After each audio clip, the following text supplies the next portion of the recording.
घर बैठे आप भी कर सकती हैं लाखों की कमाई।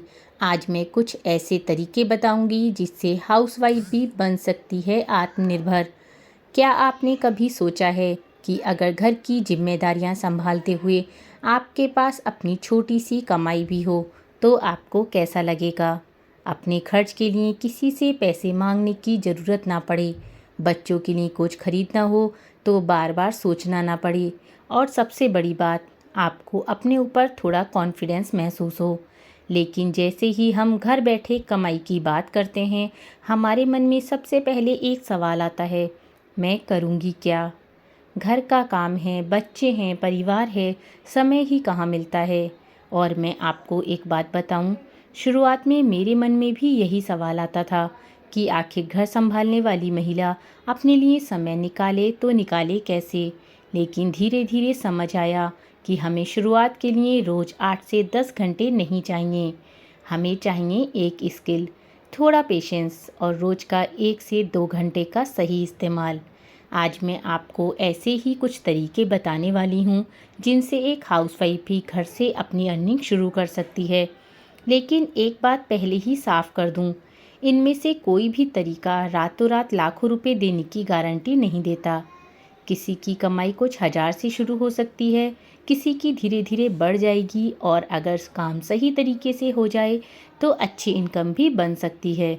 तो इस वीडियो को जल्दी अमीर बनने का तरीका समझकर मत देखिए, इसे ऐसे देखिए, मैं अपने घर से अपने लिए एक नया रास्ता कैसे शुरू कर सकती हूँ। तो चलिए बात करते हैं कुछ ऐसे ही तरीकों की। पहला तरीका है घर का खाना या होममेड प्रोडक्ट्स। अगर आपको खाना बनाना अच्छा लगता है तो आपकी किचनी आपकी पहली छोटी सी बिजनेस प्लेस बन जाती है। आज बहुत से लोग घर का बना हुआ खाना पसंद करते हैं। आप शुरुआत में बहुत बड़ा सेटअप लगाने की ज़रूरत नहीं समझिए।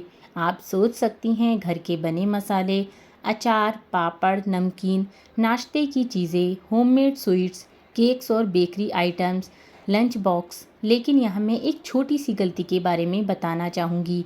हम अक्सर सोचते हैं पहले पूरा बिजनेस सेटअप बनाऊँगी फिर बेचूँगी, और इसी चक्कर में शुरुआत ही नहीं होती। जबकि शुरुआत हो सकती है। मान लीजिए आपको अचार बहुत अच्छा बनाना आता है, तो पहले 50 किलो अचार बनाने की कोई ज़रूरत नहीं है। कुछ लोगों को सैंपल दीजिए, उनकी ऑनेस्ट फीडबैक लीजिए, पैकेजिंग सुधारिए, फिर धीरे धीरे ऑर्डर्स बढ़ाइए, और जैसे जैसे कस्टमर बढ़े वैसे वैसे काम बढ़ाइए। क्योंकि बिजनेस में सबसे ज़रूरी चीज़ सिर्फ प्रोडक्ट्स नहीं होती, कस्टमर का भरोसा होता है। और दूसरा तरीका है ऑनलाइन सेलिंग। अगर आपके पास बेचने की थोड़ी समझ है तो आप घर से प्रोडक्ट सेल करना शुरू कर सकती हैं। आज ऑनलाइन प्लेटफॉर्म की वजह से हमें दुकान खोलने के लिए हमेशा बड़ी जगह की ज़रूरत नहीं होती। आप clothing, jewellery, home decor, beauty accessories, बच्चों की बहुत सारी चीज़ें बेचने के बारे में सीख सकती हैं। लेकिन यहाँ भी एक बात याद रखिए, सिर्फ प्रोडक्ट अपलोड कर देने से सेल नहीं आती। आपको थोड़ा सीखना पड़ेगा। प्रोडक्ट फ़ोटो अच्छी कैसे हो, टाइटल कैसे लिखा जाए, डिस्क्रिप्शन कैसे बनाई जाए, कस्टमर से बात कैसे करनी है, रिटर्न और ऑर्डर को कैसे मैनेज करना है।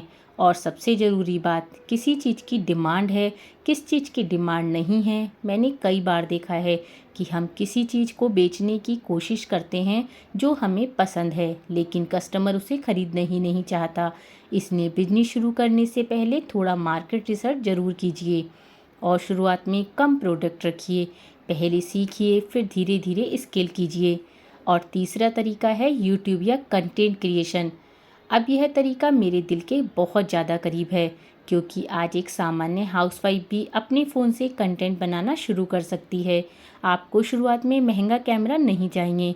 अगर आपके पास ठीक स्मार्टफोन है तो आप शुरुआत कर सकती हैं। और सबसे बड़ी बात, आपको किसी दूसरी व्यक्ति की कॉपी करने की बिल्कुल ज़रूरत नहीं है। अगर आपको कुकिंग आती है तो कुकिंग करिए। अगर आपको घर संभालने के टिप्स आते हैं वो शेयर कीजिए। अगर आपको home making, saving, shopping, parenting या अपनी रोज़मर्रा की ज़िंदगी से जुड़ी बातें शेयर करनी है तो वो कीजिए।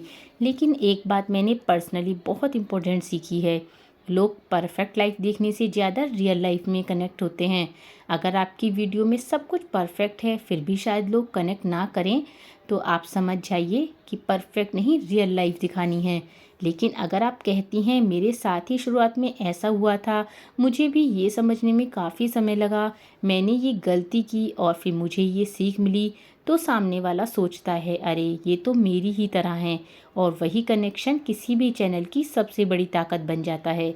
हाँ, यूट्यूब से अर्निंग बनाने में समय लग सकता है, कंसिस्टेंसी चाहिए, ऑडियंस समझनी पड़ेगी और हर चैनल सफल हो ऐसा ज़रूरी नहीं। लेकिन अगर आप जेन्युइनली कुछ शेयर करना चाहती हैं तो इसे लॉन्ग टर्म जर्नी की तरह देख सकती हैं। चौथा तरीका, अपनी स्किल को सर्विस में बदलना। अब ज़रा अपने बारे में सोचिए, आपको क्या आता है? शायद आपको सिलाई आती है, शायद आप बच्चों को अच्छी तरह पढ़ा सकती हैं, शायद आपको मेहंदी आती है, आपको बहुत अच्छा मेकअप आता है, आपको कैनवा या मोबाइल एडिटिंग आती है, या आपको कुकिंग बहुत अच्छी आती है, आपकी हैंड राइटिंग या ड्राइंग बहुत अच्छी है जो आप अच्छे से सिखा सकती हैं। हम अक्सर अपने स्किल्स को बहुत छोटा समझ लेते हैं। हम सोचते हैं अरे इसमें क्या खास है, ये तो मुझे पहले से ही आता है। लेकिन हो सकता है जो चीज़ आपको सामान्य लग रही है वही किसी दूसरे व्यक्ति के लिए वैल्यूएबल हो। अगर आपको पढ़ाना आता है तो घर पर बच्चों की ट्यूशन शुरू की जा सकती है। अगर सिलाई आती है तो छोटे ऑल्ट्रेशन ऑर्डर्स लिए जा सकते हैं। अगर मेहंदी आती है तो फेस्टिव या वेडिंग सीज़न में क्लाइंट्स लिए जा सकते हैं। अगर वीडियो एडिटिंग आती है तो दूसरे छोटे क्रिएटर्स के लिए एडिटिंग सर्विस दी जा सकती है। मतलब नया काम सीखना ज़रूरी नहीं कि हर बार जीरो से शुरू करना हो। कई बार हमारे पास स्किल पहले से होती है, बस हमें उसकी वैल्यू समझनी पड़ती है। पांचवा तरीका, डिजिटल स्किल सीखकर फ्रीलैंसिंग। और यह तरीका उन महिलाओं के लिए अच्छा हो सकता है जो मोबाइल या कंप्यूटर पर काम करना सीखना चाहती हैं। आज बहुत से डिजिटल काम हैं जिन्हें सीखकर धीरे धीरे सर्विस के रूप में ऑफ़र किया जा सकता है, जैसे कैनवा पर सिंपल डिज़ाइन बनाना, सोशल मीडिया पोस्ट बनाना, basic video editing, thumbnail designing, content writing, translation, data related basic work. लेकिन यहाँ सबसे ज़रूरी बात है, पहले स्किल सीखिए फिर अर्निंग की सोचिए, क्योंकि इंटरनेट पर आपके बहुत सारे वीडियोस मिलेंगे। घर बैठे रोज़ 5,000 कमाएं, एक दिन में 10,000 कमाएं, बस ये ऐप डाउनलोड करो और पैसे कमाओ। इनमें से हर चीज़ जेन्युइन हो ये ज़रूरी नहीं है। अगर कोई आपसे शुरुआत में ही पैसे जमा करने को कहे तो कमाई की गारंटी भी दे तो बहुत सावधान रहिए। कमाई का सबसे सुरक्षित रास्ता है स्किल सीखना, काम करना और धीरे धीरे कस्टमर बनाना। लेकिन अब सबसे ज़रूरी बात, मैंने आपको 5 तरीके बता दिए, लेकिन शायद आपके मन में अभी भी वही सवाल है, मैं शुरुआत कैसे करूं? तो मैं आपको बहुत सिंपल तरीका बताती हूं। कल से 5 काम शुरू मत कीजिए, बस एक काम चुनिए और खुद से 3 सवाल कीजिए। पहला, मुझे क्या पसंद है? मुझे क्या करना आता है? लोग इसके लिए पैसे क्यों देंगे? इन तीनों का जवाब जहां मिल जाए वहीं से आपकी शुरुआत हो सकती है। और एक बात हर हाउसवाइफ के लिए, अगर आप घर संभालती हैं तो इसका मतलब ये बिल्कुल नहीं है कि आपकी कोई पहचान नहीं है। घर संभालना भी एक बड़ी जिम्मेदारी है। लेकिन अगर आपके अंदर कुछ करने की इच्छा है तो उसे सिर्फ इसलिए मत दबाइए कि अब आपकी उम्र निकल गई है, आपके बच्चे बड़े हो गए हैं, अब घर की जिम्मेदारियां बहुत हैं। मुझे टेक्नोलॉजी नहीं आती, मुझे इंग्लिश नहीं आती, या मुझसे नहीं होगा। शुरुआत में किसी को नहीं आता, मुझे भी नहीं लगता कि कोई व्यक्ति पहली बार कैमरे के सामने बैठकर बिल्कुल कॉन्फिडेंट होता है। पहली वीडियो अजीब लग सकती है, पहला प्रोडक्ट परफेक्ट नहीं होगा, पहला कस्टमर मिलना थोड़ा मुश्किल होगा, पहली अर्निंग बहुत छोटी सी हो सकती है। लेकिन वही छोटी अर्निंग कभी कभी कॉन्फिडेंस बहुत बड़ा दे जाती है, क्योंकि उस दिन आपको लगता है हाँ मैं भी कर सकती हूँ, और शायद यही सबसे बड़ी कमाई होती है। 1 लाख की बात बताऊं? टाइटल में हमने कहा घर बैठे लाखों की कमाई, लेकिन मैं चाहती हूं कि आप लाखों पर नहीं अटकें, क्योंकि हर महिला की परिस्थिति अलग है। किसी के लिए महीने के 2,000 रुपये बहुत बड़ी शुरुआत हो सकती है, किसी के लिए 10,000, किसी के लिए 50,000, और किसी का बिजनेस आगे चलकर इससे भी बड़ा हो सकता है। लेकिन शुरुआत हमेशा छोटी होती है, एक ऑर्डर से, एक कस्टमर से, एक वीडियो से, एक स्किल से। इसलिए अपनी शुरुआत को छोटा मत समझिए। और अगर आप एक हाउसवाइफ हैं और काफ़ी समय से सोच रही हैं मुझे भी अपने लिए कुछ करना है, तो आज सिर्फ सोचकर वीडियो बंद मत कीजिए। एक कागज़ उठाइए और लिखिए, मुझे क्या आता है। फिर लिखिए, मैं क्या सीख सकती हूँ। और फिर लिखिए, मैं अगले 30 दिनों में क्या शुरू कर सकती हूँ। बस, पूरी ज़िंदगी बदलने का फ़ैसला आज मत कीजिए, अगले 30 दिनों की छोटी सी शुरुआत कीजिए। हो सकता है आज आपको अपनी पोटेंशियल का अंदाज़ा ना हो, लेकिन एक बात ज़रूर याद रखिए, घर संभालने वाली महिला सिर्फ खर्च चलाने वाली नहीं होती, वो चाहे तो अपने घर से एक पहचान भी बना सकती है। अगर आपको इस वीडियो में ज़रा भी कुछ पसंद आया हो तो कमेंट में सिर्फ इतना लिखना, मैं भी शुरुआत करूँगी।